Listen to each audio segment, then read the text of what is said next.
I'm Dr. Liz Stafford, and this is Primary Music in Conversation.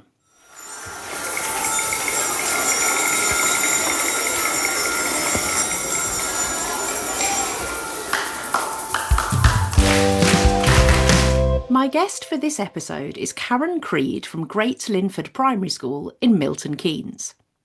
Karen started off at that school as a class teacher with the responsibility for music as a subject leader, but in more recent years, she has become the music specialist teacher working 3 days a week. I'm really interested to hear what prompted that transition and how she's found her new role and all of the stuff that she's doing to make music such a success in her school. I hope you enjoy this episode.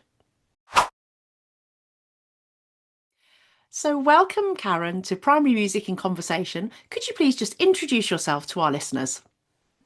Hello, my name is Karen Creed, and I'm currently the music specialist teacher at Great Linford Primary School in Milton Keynes.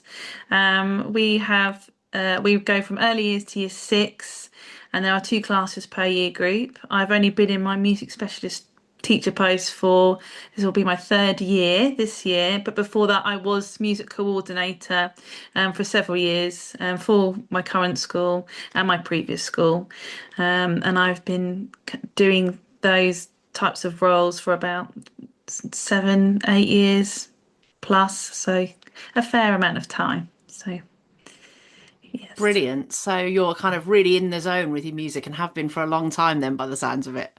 Yes, yeah, I have. It's always been a passion of mine, and even at university when I did my degree, I did a primary education degree with a music specialism. So I don't think they really exist anymore. But so that was always really interesting, and kind of it's always music's played a really large part in my life, and is one of the main reasons that I became a teacher and also kind of a champion for music education. So.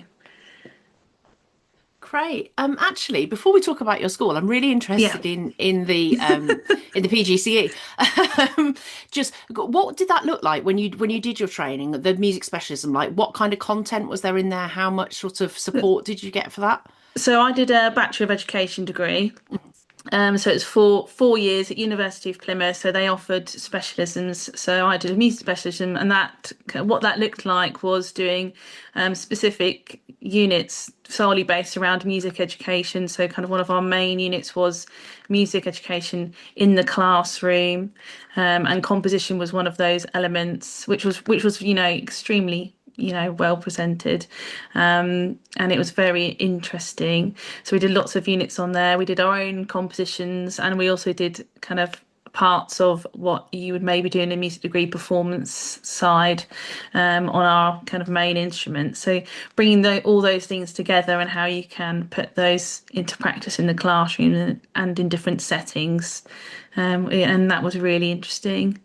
Um, yeah, and that's kind of what really sparked me from there on in, to carry on and keep, plugging for our music education for children. So Yeah, I think it's a real shame that we've kind of lost that structure. I mean, it was never fully embedded. Lots of places didn't offer no, specialisms, but there used to be certainly the opportunity to really kind of specialise in a subject, and there just doesn't seem to be anymore. There are a few places still clinging on.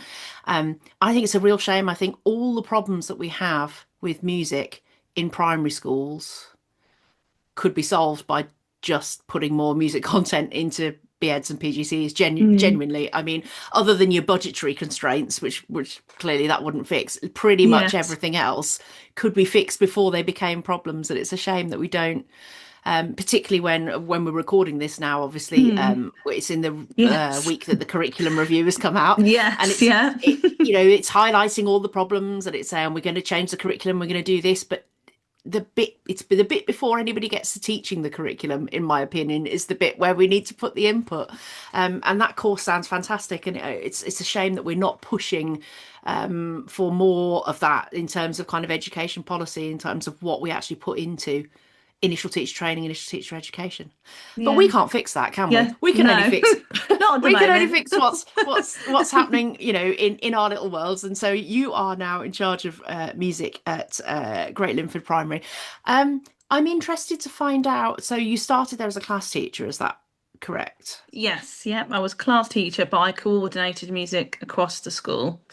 Mhm. And then after I I've been in the post, but I had two periods of maternity leave that I went on, and we had about a year, and then obviously COVID and everything in between, and then we came back, and then the head teacher at the time was exploring different avenues of how to present teaching the foundation subjects. So we had a few people who had specialisms in different things. We had a really lovely teacher who did a really good job with art. So we had a period where she did art, the whole of art for all of the school, and kind of that helped with training teachers understanding art a lot better. And also the children enabling, and having, a really specialised art curriculum. And then the idea was that it was at that point, the idea was perhaps that maybe we rotate that around, so that eventually all of the teachers would have kind of a deeper knowledge and understanding of different foundation subjects. So that's when we decided that perhaps could then go into the role of music teacher, because I only work part time. So since I came back from maternity leave, I work Monday to Wednesday. So I do my role in that time. So that's when we decided that we were going to kind of make that change, and we were really kind of looking after COVID how to kind of write our progression maps and the curriculum and going through all that kind of part of our journey as a school. So that was a really exciting time, when we got to kind of map everything out and explore different avenues and options and ways of learning for the children. And you mentioned COVID a couple of times there, and Mm, I was talking to some in preparation for some other episodes with some other people this week, and that seems to be coming up quite a lot. And I think perhaps the wider world has forgotten all about COVID. But I think for schools, and mm, particularly primary schools, we're still really seeing the impact of that. And I guess particularly for music, because we had to stop all of our singing and we had oh, to stop all of the mm. kind of the practical stuff that we were doing. And I know you mentioned to me before that that's really important to you, that kind of championing of music as a practical subject and trying to build that back up after COVID. How do you feel that's going? Do you feel like you're winning the battle, or is there still a long way to go? I feel like as you see the children coming through, we are building upon it. But I think trying to fill the gaps, the children that I had in it during the COVID years are now in year 6. So trying to fill those gaps is exceptionally difficult, and giving them the confidence that music making perhaps gives you. There are still kind of gaps that we're trying to cover there. But I definitely see kind of the past few years as the children are coming through the younger years, and their perceptions of music and their confidence to try out ideas and take part is very different to that of perhaps maybe some of the older children who find it, you have to really give them some extra motivation to engage and keep that positive. They can do it because they're kind of a bit maybe take a back seat sometimes. But I think it's trying to get them to see it as as a group, making, engaging as a community, and seeing how music can bring us all back together, as a school community, and just as their class, and engage in those kind of social interactions that music allows them to do and give. So Yeah, and I guess we're going to see a lot more of the same, aren't we, for a considerable amount of time? I mean, I'm just trying to do the maths, but I guess our mm, reception intake were kind of babies during the yes. COVID years, so missed a lot of kind of key developmental interaction with people other than the people who lived in their own houses. So it's an ongoing process, isn't it, of kind of trying to re-socialize children, I suppose, in a way. Yeah, yeah, no, definitely. And I think music obviously has a large part to play in that. Definitely. And in my spare time, outside of teaching, I sometimes run a little nursery kind of toddler group, like a little music group, and that's really nice to see, those children really starting the beginning of their kind of musical journey and joining in and understanding what it can bring to their lives and for them, even at the very, their young age that they are. So I did that this morning. It was very wholesome this morning. Oh, So it was lovely. that is my dream job. I think if I had my time over again, that is what I would do all day, every day, just like bash maracas with babies. That would be my ideal, absolute ideal job. I have a 6 month old niece at the moment, which is very exciting. Everyone else in the family had Oh, babies a long time ago, so like having a new baby around, and I cannot wait till we get to the stage where we can start playing with instruments. Yeah, I can feel it very coming. I'm very exciting. excited. So, school-wise, curriculum-wise, Yes. how are you organising your curriculum? What kind of topics are you covering? All that kind of stuff. Talk me through how it works. So our curriculum, we are using Kapow. So we've structured those units kind of as is recommended in throughout in year one and year two. We're currently kind of moving on to more kind of musical storytelling. At the beginning, it's just kind of keeping, a steady beat and sound patterns and kind of presenting that in a fun, engaging way that the children almost don't realize that they're doing the learning. So singing lots of songs, doing it in groups in the classroom, and then introducing instruments with that, and kind of doing it with lots of puppets and so forth. So we've kind of got those, and as we go through the year and through the year groups, it's kind of more building upon that, but in more depth, and then beginning to kind of use, more pitched instruments, beginning to introduce those, and how to collaborate as a group and create music rather than just kind of solely, mimicking the teacher.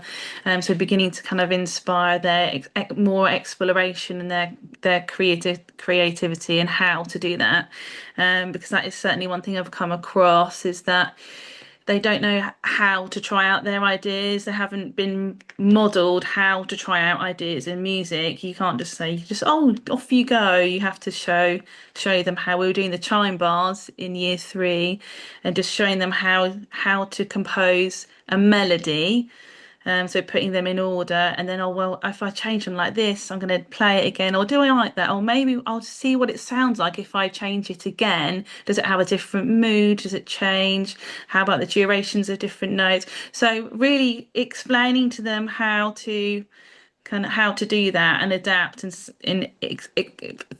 helping them feel that it's okay to explore with music, rather than just playing something and getting right and performing it. I think that's kind of one of the things that the children find the trickiest is that exploration, and they do naturally do it. They just need a bit more support with it.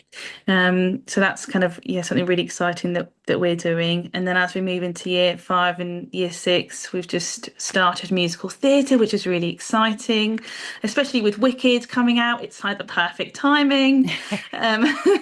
Um, so there's lots kind of speaking about kind of careers in music and different avenues, we can go down. And in year six, talking about film music and the orchestra at the moment. And so lots of different pathways and really beginning for them to think and broaden their horizons about music in general. So that's kind of how our curriculum is based. In year three, we learn to play the recorders. My main instrument is the flute. So I play that outside of my workplace. And so I have kind of quite a good knowledge of how to play. So I teach the recorder to year three, in the summer term, and then we do a recorder recital at the end, and then hopefully we have a few kind of sign up to our flute after that. We also have some little tutti flutes, which are kind of like small flutes, the kind of plastic ones. I don't know if you've heard of those. So that I've got some of those that we kind of put together and use from time to time as well. So if they're getting on really well with the recorder, I try and see if they can have a go, because it's very different doing it down here where you can see your fingers, whereas you can't as much if you're sideways. So there's lots of exciting things, and kind of performing to the community. We're doing, especially at Christmas time. So just showing the children how music can be used as a cultural tool to create, that community feel and reach out, and how music can be shared amongst not just us in the classroom, but other year groups and outside of the school as well, which I think is really important. Because as we get older and are adults, that's what happens. So I think it's really important to show that to them and have those experiences. And we try to do lots of extra kind of curricular offers. So kind of we're doing Key Stage 1 choir, Key Stage 2 choir. I've split Key Stage 1 and Key Stage 2, so that I can really focus on songs that are in the vocal range for Key Stage 1, and they really enjoy it in the topics. So it's slightly different. But yeah, lots of exciting things in our curriculum that we have kind of built in and are slowly building in. Year 6, we took to watch the Bedford Philharmonia last year, and they really enjoyed it. So seeing a live music, and as well, orchestral instruments, and having support from our music faculty coming in as well, doing performances and really kind of promoting the different sounds of live music. And especially with music being on Spotify and our phones, it sounds very different live than it does on a screen. And some children at first were very reluctant perhaps to go to watch the orchestra, but they found it amazing because it's so different, because you can feel the vibrations of the music. It's a very different experience, and that's something that they've really taken away from them, and that it's really nice to show them that aspect of music and how it's very different to just being on a screen, which is very accessible at the moment. So yeah, those are the kind of bases at the moment of our curriculum, and I was really passionate about sharing those with the children, and also how important it is, bringing it to the forefront. So always having it in conversations, and seeing how our children who have lessons, our peripatetic lessons, are getting on, and helping them share what they do, which is really nice. So yeah, I did. There's probably more I could go on, but Well, I didn't you've know if given there me, was. I've got lots of follow-up questions Yeah, that's which fine. I've now got to remember all of. So you mentioned about the kind of the creativity aspect and the composition Mm, aspect. And I'm interested in that, because just generally I'm interested in it, but also because obviously, I don't know if you're aware or if you picked up on it, but when we wrote the Kapow materials, we deliberately took this approach to designing the curriculum that was very influenced by John Painter. mm, And it was all about kind of children exploring music and making their own music, rather than children learning to perform other people's music. yes. And although there is obviously that opportunity in there, there's plenty of performing in there, there's plenty of listening in there. Mm, But the kind of the thrust of it when we first set out was to try and give children as much opportunity to kind of manipulate the interrelated dimensions of music and create their own music and feel like they are composers and songwriters and musicians. And I suppose that's in my mind now, because having looked at the curriculum review, although obviously it's going to be years before we actually get an end result yes. from that, Yeah. one of the comments has been sort of leveled at it by several people who've looked at it, is that it doesn't really mention that aspect of music. I Mm, think it mentions composition once, doesn't mention yeah. composing at all. Mm, And I wondered, just from your perspective of working with your children, like, do you see a difference in their, I suppose, their motivation or their engagement or their understanding when they're doing compositional or improvisatory stuff, compared to when they are learning to play a piece of music or when they're mm. listening to a piece of music? I think when they're composing, they're very much, obviously, their self involved, and that makes them, the musical aspect of it, the musical meaning to them, much more personal. So no matter, it's their choice, and obviously music is a way of expressing ourselves and showing emotions, and composers compose to show others emotions or tell a story. so I think for them that's so important, having music as a form of expression and having other children who understand that expression. So listening to others perform and then kind of explaining maybe why a bit how they made it or why they chose certain notes if it sounded sad. It helps other children to kind of connect and identify with each other because that's a really big for me a really big important part of music is expression and understanding each other and sharing that understanding and I think enabling them to compose and to kind of be there or have that authenticity over what they have made gives it a lot more meaning and they're much more likely to remember it if they have done it and created something themselves using those aspects of the, interrelated dimensions rather than, you know, just recreating something that has already been because it's not their own and it doesn't perhaps hold as much meaning to them because they aren't the ones who have made it. So that's kind of my perspective, and it would be a real shame to lose that in the curriculum. I agree, and I think it's a kind of double-edged sword, really, because I think a lot of teachers, it's the thing that they're most worried about. So if we don't really clearly reference it in the curriculum, then it won't get done, Mm. because people are like, it's quite. I mean, anybody, even for want of a better word, air quotes, non-musical person would understand the process of learning to sing a song or, listening to a piece of music and commenting about it. But when Yes, you ask them about composing, they are like, I don't know where to begin. to begin. Um, and yeah, so I think if we don't kind of give a real steer towards that, that is in danger of being lost. Where would you suggest that people who want to do more composing in their curriculum, like what would you suggest they start with? Have you got any activities or approaches that you find are really sort of helpful for developing that skill? I think with composing, just kind of starting off with the basic choices and sounds and or what, if you're composing for a certain thing, what sounds might fit if it's percussion instruments, letting them choose the sounds, or even adding sounds in to begin with into an already known song and having them choose the sounds. That's a very easy kind of start, thinking about what instruments might suit that song to be played either with a steady beat or at a certain on a certain word if it's a song. So those kind of beginnings, and then obviously just being able to then transfer that to maybe pitched instruments. So giving them, three chime bars are great. I love the chime bars. And then obviously we do move on to the glockenspiels, but I think just then physically being able to move those around and then play in the order to begin with is really nice, and them experimenting in different ways, and how they play instruments in different ways, and just beginning to kind of compose and share. So those were my beginning steps, and also just share the thought process out loud is I think is really important, because the children won't naturally have those creative thinking thought processes. So I think, doing, when you're modeling it, just saying, oh, this is how we could change, or getting someone else to choose, doing it collaboratively together as a class, and then playing, or do we like it? Or does anyone think they want to change a little part of this melody?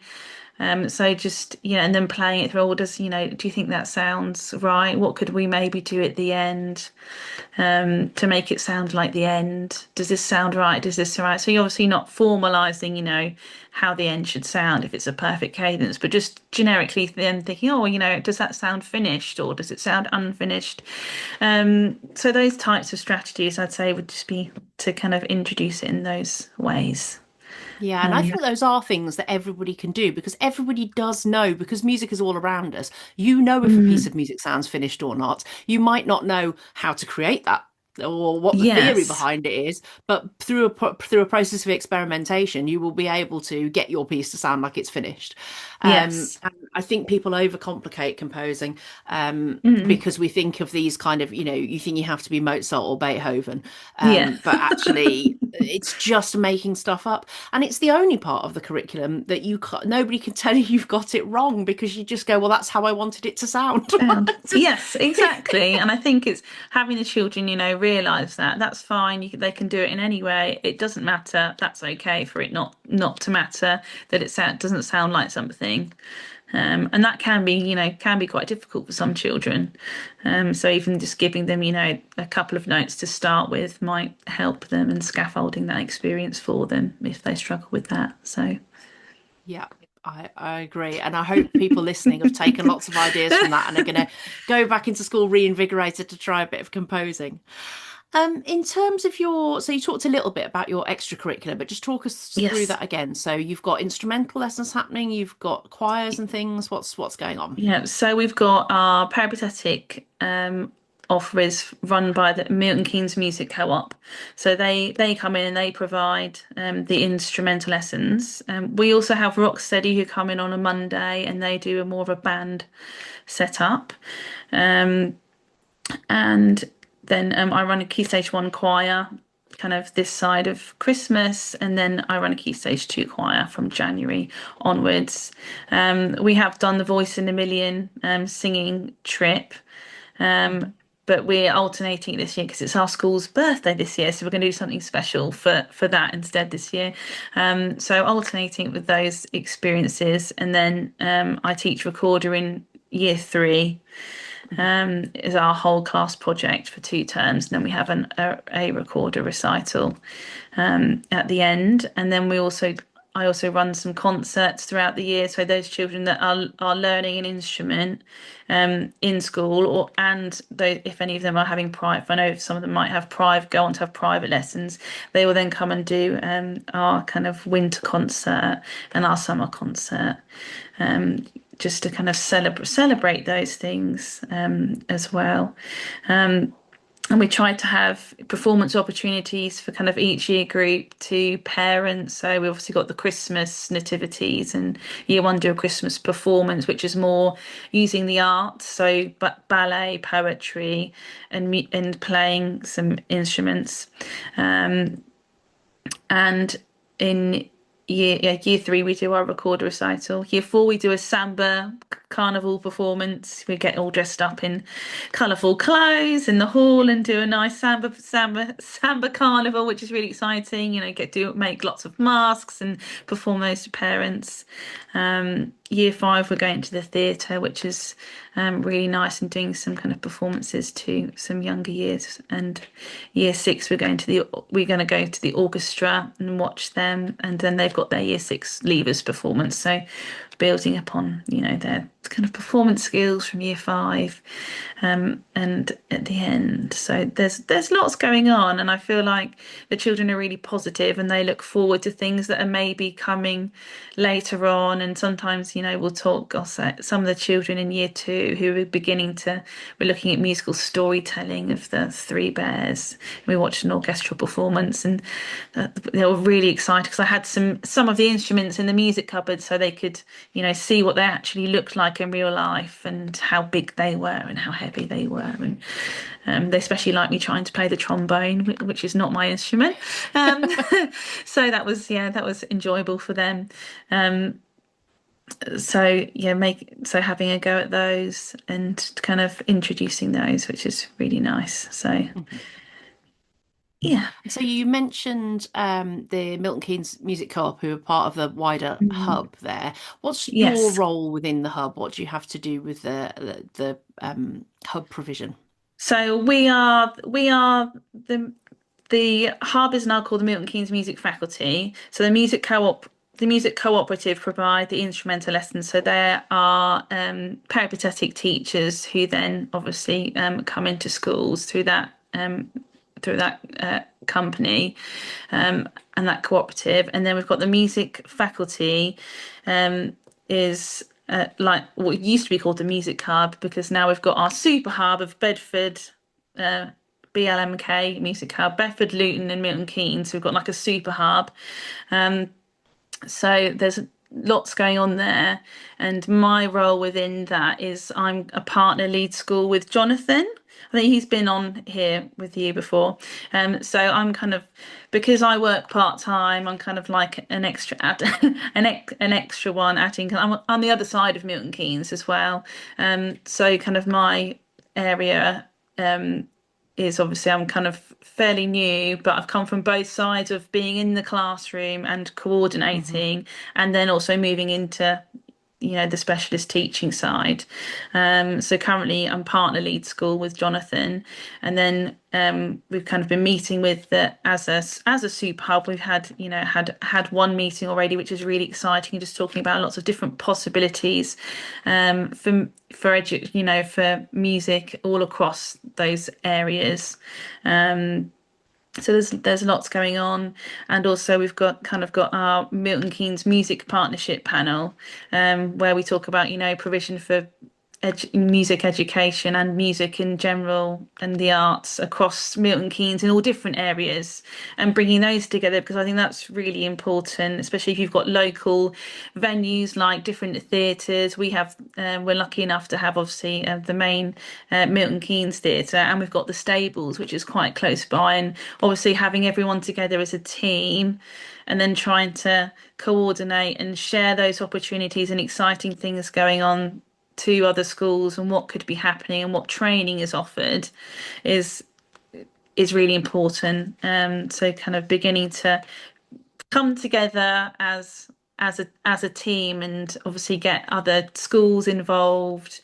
In We have regular meetings, but we're also kind of managed to start up a WhatsApp group, which has been really nice, and to start those extra communications, which is really important, I think, to have, taking advantage of what that brings to us as teachers, and being able to talk about things and not all and feel good that we have a circle around us that supports us, and sharing those good practices and sharing what opportunities are available. It's because if you don't know, you don't know. So that's, yes, there's lots of exciting things going on at the moment, so yeah. That sounds brilliant. It sounds like that's going to be a really strong model of like how using the lead schools to kind of drive forward innovation and just making more kind of parity across schools about everybody getting the right information and the right training and all children having the same opportunity. It'll be exciting to see how that develops over future years. With the future in mind, it's nearly Christmas. What's on your wish list for music? If Father Christmas was going to give you something for music, what would you ask for? Oh gosh, there's lots of things on my wish list for music. Um, oh, there's lots of things. Oh, I could go on forever. I think just the ability for everyone to take an opportunity and in joining in with music as a creative subject, and kind of bringing everyone together, because that's a bit like what Christmas does, bringing everyone together and singing and composing and sharing that passion for music with each other, and how you can express yourself using music and the instruments.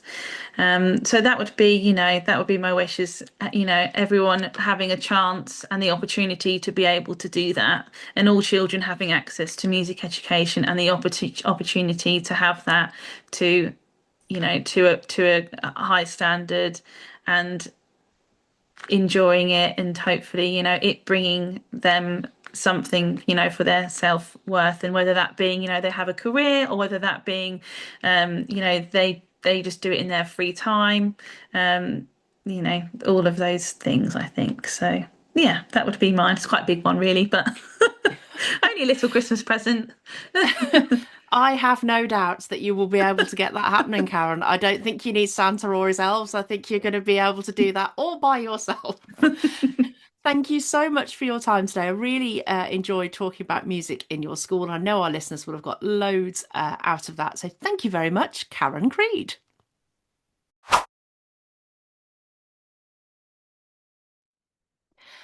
I found that conversation with Karen really interesting, particularly that little rabbit hole we went down all about composing. I always really like it when I find a school that really values children creating their own music. It's very easy for us to talk about our choirs and our singing assemblies and the music of other people that we have learnt to sing and play. And while that's a really important part of learning to become more musical and to be a musician, you can't really beat that internal kind of musical development that you get from creating your own music, whether that's with your voice or with body percussion or with instruments or with technology, and just kind of getting from an idea in your brain out onto some kind of sound making equipment and then back in through your ears to hear how it sounds. I just think it should be at the heart of everybody's curriculum, this idea that we can learn more about music by experimenting with our own music, by putting music together ourselves, than we can necessarily by just learning to sing and play and listen to other people's music. Again, the listening is really, really important. The performing is really, really important, but there's nothing that can beat that kind of experimentation phase that you get when you're really trying to put your own music together. And as we said in the discussion, it will be interesting to see how that manifests in the new curriculum now that we've had the report and the government response to the curriculum and assessment review.